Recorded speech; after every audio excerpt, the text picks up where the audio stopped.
इस बीच आप लोग भी अपने अपने सवाल तैयार कर लें। ये ध्यान रखेंगे कि मैं यहाँ से सवाल लूंगा, आप लोगों को अपना हाथ ऊपर करना है, अपना नाम बताना है और अधिकतम 3 वाक्यों में अपना सवाल पूरा करना है। कई लोग सवाल की जगह भाषण देने लगते हैं, उससे आज बचना है। जी मुफ्ती साहब, पहला सवाल आपका, 16 मिनट हैं, हम दोनों लोगों के सवाल लेंगे। जी जी बहुत शुक्रिया। आपकी जो अभी बात हुई बहुत अहम थी, मैं इसको चाहूँगा कि आगे डिस्कस करूँ, लेकिन चूँकि अभी ये वो सेगमेंट है क्रॉस एग्जामिनेशन, तो सबसे पहला सवाल आपसे ये है कि जो मैं इतनी देर से कॉन्टिंजेंसी आर्ग्यूमेंट आपको बता रहा था, ये अकल से ही बता रहा था हजरत, आप ये बताएं कि आप इन्फिनिट रिग्रेस ऑफ कॉजेस को पॉसिबल मानते हैं या नेसेसरी बीइंग के एग्जिस्टेंस को सही समझते हैं, क्योंकि 2 ही ऑप्शन हो सकता है, आप ये बताएं। देखिए, आपको मैं ईमानदारी से बात करूं, एक तो मैं कॉन्टिजेंसी वर्ड ठीक से समझता नहीं, और इस वक्त भी जो आपने अंग्रेजी के अल्फाज इस्तेमाल किए वो ज़रा थोड़े से मुझे डिफ़िकल्ट और कॉम्प्लिकेटेड लगे, तो आप ज़रा सिंपल ज़बान में सवाल कर सकते हैं। बिल्कुल कर सकता हूँ जी। यूनिवर्स की हर चीज कॉन्टिंजेंट होने का मतलब यह है कि वो अपने एग्जिस्टेंस में किसी के ऊपर डिपेंडेंट है। जो भी चीज डिपेंडेंट होगी वो चीज इंडिपेंडेंट नहीं हो सकती, तो उसका कोई ना कोई कॉज होगा। तो अब आप क्या समझते हैं कि ये इन्फिनिट रिग्रेस है, यानी कॉज पर कॉज, कॉज पर कॉज, कॉज पर कॉज, और कभी कोई यानी ये एंडलेसली चलता रहा? क्योंकि अगर ऐसा होगा तो हम तो एग्जिस्टेंस में आते ही नहीं। लॉजिकली ये मुत्तफक अलैह चीज है, मुत्तफक अलैह, अग्रीड अपॉन। इस पे हमने एग्री किया था कि मुश्किल शब्द आएगा तो अर्थ बताना पड़ेगा। तो इन्फिनिट रिग्रेस तो पॉसिबल नहीं है, तो कहीं ना कहीं आपको रुकना पड़ेगा ऐसे नेसेसिटी पर। नहीं, कोई जरूरत नहीं रुकने की। किसने कहा आप रुकना पड़ेगा? आप रुकते हैं खुदा पे, आप नहीं रुकते। आप कहते हैं वो हमेशा से, जब उस वक्त से जब वक्त नहीं था। आप कहाँ रुकते हैं कि अब हुआ था वो? आप नहीं कहते। हम क्यों नहीं मान सकते कि यूनिवर्स जो है और बल्कि मल्टीवर्सेस जो है वो हमेशा से हैं, वो बनती है, बिगड़ती है। एक हमारे यहाँ एक चीज़ है, ब्लैक होल, वो समेट लेता है वापस, फिर ब्लास्ट होता है, फिर फैल जाता है। और इसमें हमारी तो खैर कोई औकात ही नहीं है। इंसान की एक छोटे से जर्रे पे हम 50-60 साल की उम्र रखते हैं, जो करोड़ों अरबों साल की कायनात है उसमें, और पैदा भी नहायत ही बेहुदा वजह से हुए थे। तो इसमें ये सोचना कि इसकी वजूहात और ये क्यों है, ये डिपेंडेंट है, ये हम देख रहे हैं, क्या मालूम। आप सोचिए कि ये जो फैल रही है कायनात, ये कहाँ फैल रही है, ये कहाँ जा रही है, और ये फैल क्यों रही है? अरे बना लीजिए तुमने, रुको भैया, हाँ काफ़ी है। ये फैल क्यों रही है? ये और कौन सी कायनात जिसे मैं दूरबीन से देखता हूँ तो 2 बिलियन लाइट ईयर पे है, उससे मेरा कोई वास्ता ही नहीं है। 2 बिलियन ईयर यानी अगर मैं 80,000 माइल्स पर सेकेंड से चलूं तो 20 करोड़ साल में वहां पहुंच जाऊंगा। इसकी जरूरत क्या थी? ये दुनिया, ये कायनात तो इंसान अशरफुल मखलूकात के लिए बनाई गई ना। तो ये सब ये टर्म समझ में नहीं आया, इसमें कोई खास समझने वाली बात थी भी नहीं। ये जो अल्टीमेट कहा यह जाता है कि ये जो पूरी यूनिवर्स है, ये जो दुनिया है, ये इंसान के लिए बनाई गई। अच्छा, ये सब इंसान के लिए। क्यों साहब, सही है ना? बिल्कुल, लेकिन इसका ये मतलब नहीं कि किसी चीज के पीछे रीजन आपको नहीं पता तो रीजन नहीं है। इसे कहते हैं नहीं, मुझे नहीं पता, लेकिन मेरी जिम्मेदारी नहीं है। वो बिल्कुल सही कहा था उसने, बर्टन रसल ने। आपने उसे मजाक में टाल दिया कि भाई आप एक दावा कर रहे हैं, मैं क्यों कहूं कि ये गलत है दावा? आप प्रूफ कीजिए, मेरे पे जिम्मेदारी ही नहीं है, मैंने थोड़ी कहा है। आप प्रूफ कीजिए कि ये सही है। आप आर्ग्यूमेंट ऑफ कॉन्टिंजेंसी का जवाब ही नहीं दे रहे हैं। पूछना चाहेंगे? आप सवाल पूछना चाहेंगे मुफ्ती साहब से? क्योंकि ये क्रॉस एग्जामिनेशन का दौर है। आप जैसे पहले बोल रहे थे फेथ को लेके कुछ, मैं ये पूछना चाहूँगा कि खुदा ने जो भी रेवल्यूशन किए हैं, एक मज़हब के नहीं, बहुत से मज़हबों में किए हैं, अलग अलग रेवल्यूशन है। कहीं कुछ एक बातें हैं, कॉन्ट्रडिक्शन भी है आपस में, कहीं कुछ आप कर सकते हैं, कहीं कुछ नहीं कर सकते। ऐसा नहीं है कि सबकी कोड ऑफ मॉरल एक है। तो ये किस्सा क्या है? अब आप ये देखिए कि मुझे कभी कभी लगता है कि ये जो फुटबॉल फाइनल होता है, लाखों लोग होते हैं, फिर वो टीवी कवर कर करोड़ों लोग, अगर उसमें खुदा की एक बूमिंग आवाज़ आ जाती, मैं गॉड हूँ, तो सारे लोग अभी सुन लेते और टीवी पे भी सुन लेते, किस्सा खत्म होता। ये इतनी राजदारी क्या है कि तुम सामने कुछ तो सबूत दे दो हमें सॉलिड। ये कह साहब ये यूनिवर्स कैसे बनी, इससे मसला क्या हल होगा? मैं पूछूंगा आपसे खुदा कैसे बना, क्यों नहीं पूछूंगा कैसे बना?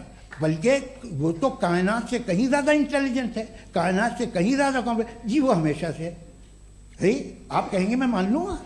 अच्छा दोयम वो कादिर मुतलक, यानी कादिर मुतलक का मतलब ओमनीपोटेंट, वो जो चाहे कर सकता है। आपको नौकरी दिलवा सकता है, आपकी अच्छी जगह शादी करवा सकता है, आपके पड़ोसी का मुकदमा हरवा सकता है, आपको जिता सकता है, सब काम करता है। थोड़ा सा माइक क्लोज जी। वो इस दुनिया को चला कैसे रहा है, ये दुनिया कैसे चल रही है, आपको इस पर हैरत नहीं होती?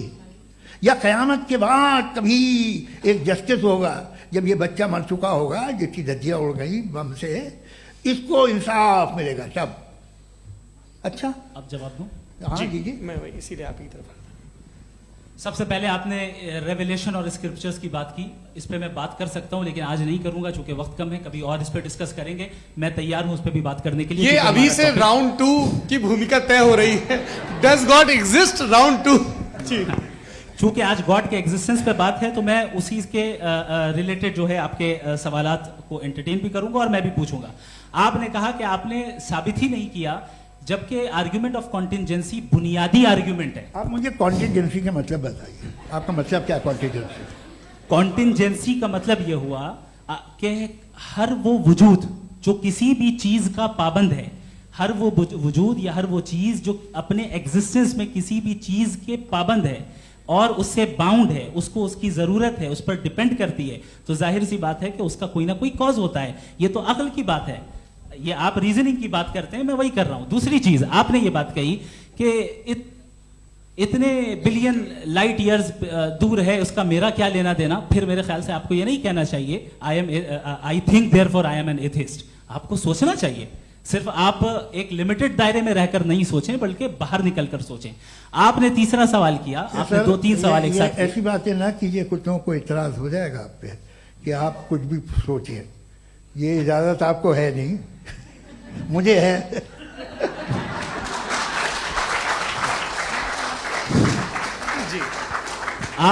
आपने प्रॉब्लम ऑफ इविल के ताल्लुक से सवाल किया और बार बार आप एक लफ्ज रिपीट कर रहे हैं कि ओमनीपोटेंट गॉड है, ऑल पावरफुल गॉड है।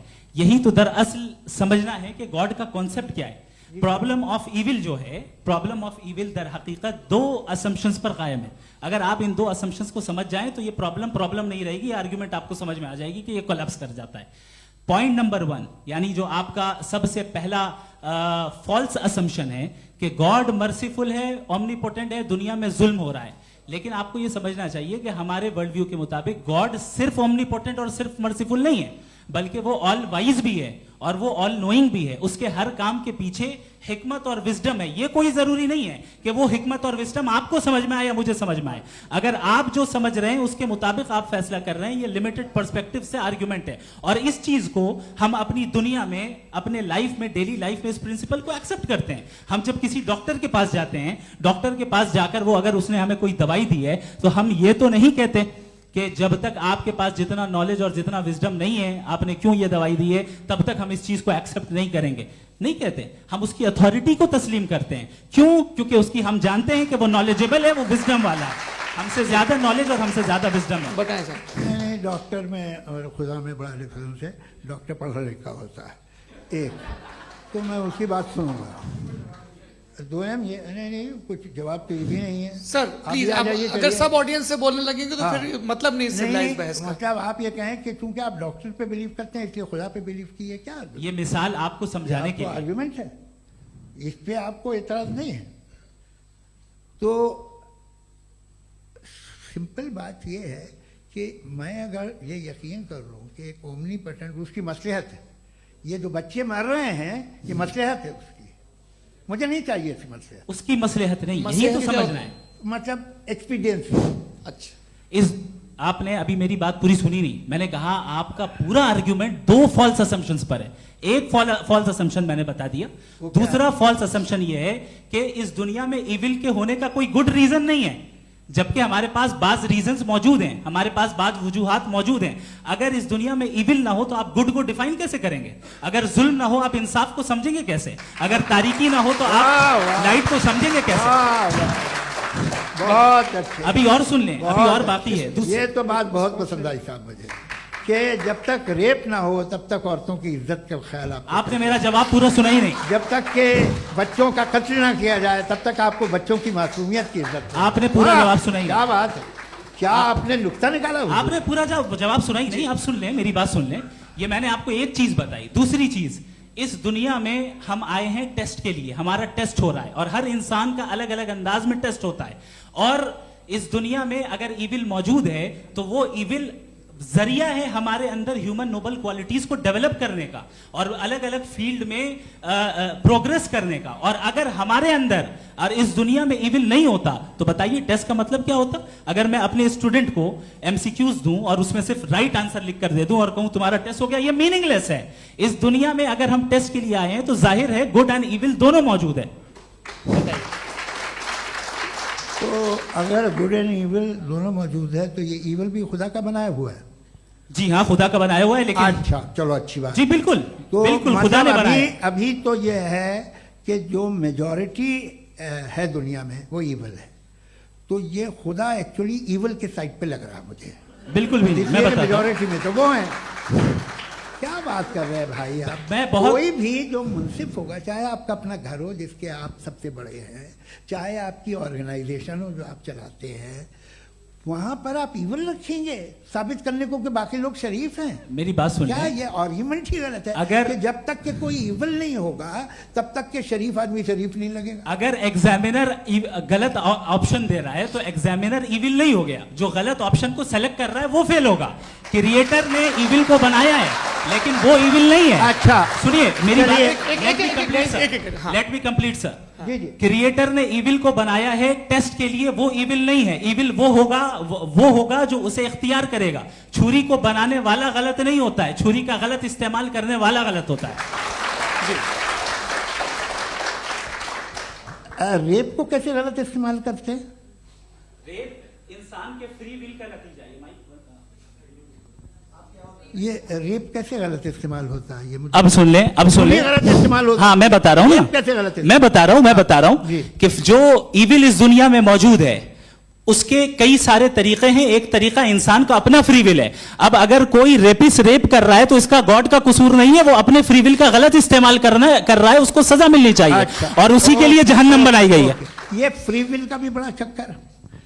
आप जब कोई बुरा काम करते हैं या कोई बुराई होती है तो ये कहा जाता है कि ये फ्री विल है। 7 billion free wills are moving on this planet. 7 billion free will. और एक आदमी अपनी फ्री विल से मुझे कत्ल कर दे तो मैं खुदा की मर्जी से मरा हूं कि इसकी फ्री विल की वजह से? मेरी मौत खुदा के हाथ है या ये फ्री विल वाले के हाथ है? खुदा ने फ्री विल का निजाम बनाया है और उस निजाम का गलत इस्तेमाल करके कोई आपको मार रहा है, इस्तेमाल करके मेरा कत्ल कर देता है। अब मेरी मौत का जिम्मेदार कौन है? वो इंसान जिम्मेदार है। वो इंसान जी। तो ये कहना कि और उसको सजा मिलेगी।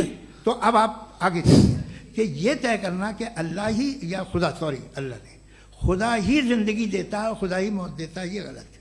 बिल्कुल गलत नहीं है। हाँ, नहीं, निजाम उसी ने बनाया फ्री विल का, निजाम मौत और हयात का उसी ने बनाया। You are contradicting yourself. अभी आपने कहा कि एक आदमी ने फ्री विल से आपको मार दिया, इसमें उसे फ्री विल दी गई थी, उसने गलत इस्तेमाल किया। 7 billion free wills are moving on this planet और आप चाह रहे हैं कि मैं सिर्फ खुदा का ध्यान करूं। ये 7 बिलियन फ्री विल्स को मुझे लुक आफ्टर करना पड़ेगा कि नहीं? ये तो तबाहियां कर रही हैं और तबाहियां ज्यादा हो रही हैं। बिल्कुल। तो अगर आप बताएं अगर खुदा नहीं है फॉर एग्जाम्पल, हाँ। तो आप इविल को कैसे डिसाइड करेंगे? यानी how can you define evil objectively without God? देखिए दुनिया में 2 तरह के जानवर हैं, एक जो अकेले रहते हैं जंगल में और एक जो ग्रुप्स में रहते हैं। ग्रुप में जो भी रहेगा, चाहे वो आपका फाउंडेशन हो, चाहे कोई क्लब हो, चाहे कोई पॉलिटिकल पार्टी हो, चाहे कोई यूनिट हो, उसमें आपको इंटरैक्ट करने के रूल बनाने पड़ेंगे। यानी लोग तय करेंगे। लोग तय करेंगे। अगर लोगों ने यह तय किया कि किसी का रेप करना सही है, आप जस्टिफाई करेंगे? नहीं, आपका फाउंडेशन तो ये हो गया ना कि लोग ही विल डिसाइड दुनिया करेंगे। में नहीं, अरे दुनिया में ऐसे ग्रुप्स हैं जो रेप को जायज़ मानते हैं सर्टन हालात में। मैं डिटेल में नहीं जानूंगा, आप भी जानते हैं।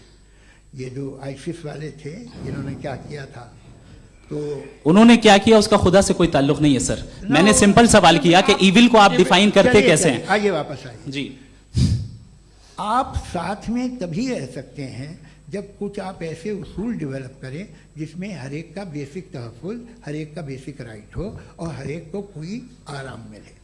यही तरीक़ा है किसी भी ऑर्गेनाइजेशन जिसमें एक से ज़्यादा लोग हैं और वो ऐसे चलती है ज़िंदगी। उसमें अगर आप गड़बड़ करेंगे तो तबाही होगी, नुकसान होगा, बर्बादियाँ आएंगी। और अगर उसमें आप घर ले लीजिए ना, एक हस्बैंड है, एक वाइफ है, बच्चे हैं, वालदा भी हैं, 2 बहनें भी हैं, एक भाई भी है।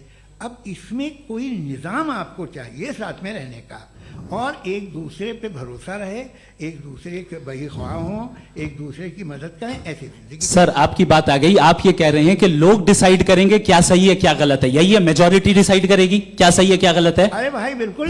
मेजॉरिटी अगर ये कहे कि नाजी जर्मनी के साथ जिस तरह मेजॉरिटी थी कि जेनोसाइड करना सही है, आप जस्टिफाई करेंगे? उस वक्त आपका ये सवाल सिर्फ उसके बाद क्लोजिंग। हाँ, उस वक्त प्लेनेट पे जो लोग थे हाँ। उनमें कितने लोग हिटलर को सही समझते? अच्छा, प्लेनेट की मेजॉरिटी तय करेगी, सोसाइटी की नहीं। प्लेनेट की मेजॉरिटी गॉड के एग्जिस्टेंस को सही मानती है, आप क्यों नहीं मानते? ये हेलो ये क्रॉस क्वेश्चन का राउंड यहाँ पर समाप्त होता है। और ये बड़ा अच्छा है कि इस तरह से फ्रेगमेंट कर दिया गया है ताकि जो मरकरी ऊपर जा रहा है नीचे जवाब आ दे जाए। दूं। जी, प्लेनेट की ज़्यादातर मेजॉरिटी कुछ दूसरे मजहबों के खुदा को मानती है। आप उन्हें क्यों नहीं, आप तो मेजॉरिटी की बात कर रहे अच्छा, हैं। ये मैंने क्लोजिंग majority की बात- आप ये कह रहे हैं इविल और गुड को डिसाइड मेजॉरिटी करेगी। मेजॉरिटी जो कर दे वो सही हो जाएगा। अरे क्लोजिंग इसको जैसा आप ही लोगों ने तय किया है उसी फॉर्मेट को फॉलो कर लेते हैं। हाँ। भाई मैंने तो भले लोगों पे एतबार किया और तब मॉडरेशन तय किया। जी, आपके पास 5 मिनट का वक्त है, क्लोजिंग आर्ग्यूमेंट है, उसके बाद हम ऑडियंस से क्वेश्चन आंसर लेंगे जावेद साहब की क्लोजिंग आर्ग्यूमेंट के बाद। Okay, time start. बहुत शुक्रिया जी। हमारा जो टॉपिक है डज गॉड एग्जिस्ट, मैं इस पे इतने एकेडमिक तैयारी करके आया था। मुझे था कि मैंने सोचा था कि कई सारे मैं आर्ग्यूमेंट्स दूंगा, लेकिन वक्त की भी किल्लत और जावेद साहब बार बार इधर उधर चले जा रहे थे तो उसको भी थोड़ा एंटरटेन करना पड़ गया।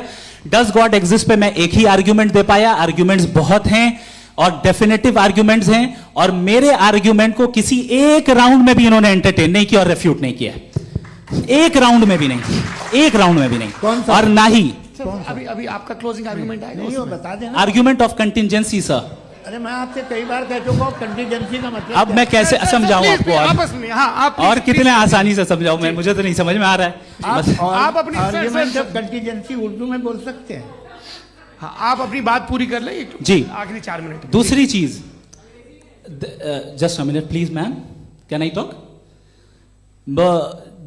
दूसरी चीज ये है कि आपने एक तो इसका जवाब नहीं दिया, दूसरा आपने गॉड के ना होने पर कोई डेफिनेटिव आर्ग्यूमेंट नहीं दिया। सिर्फ मजहब पे बात कर रहे हैं आप। मजहब तो आज हमारा टॉपिक ही नहीं था। आज तो हमारा टॉपिक हो, आप मजहब से ले लेकर आईएस तक चले गए। भाई हमारा क्या ताल्लुक है उससे? We condemn them. और उसका गॉड से क्या ताल्लुक है? अगर कोई गलत काम कर रहा है, किसी ने किसी को कत्ल किया, किसी ने किसी का रेप किया, उसको सजा मिलनी चाहिए। और आपके पास कोई भी rational strong foundation of morality नहीं है। आपने कहा कि मेजॉरिटी तय करेगी सोसाइटी की, वो सही होगा। मैंने कहा हिटलर को फिर आप सही कहेंगे? नहीं, प्लैनेट की सोसाइटी की मेजॉरिटी तय करेगी। तो प्लैनेट की मेजॉरिटी गॉड के एग्जिस्टेंस को मानती है, आप कह रहे हैं ये रिलीजियस है।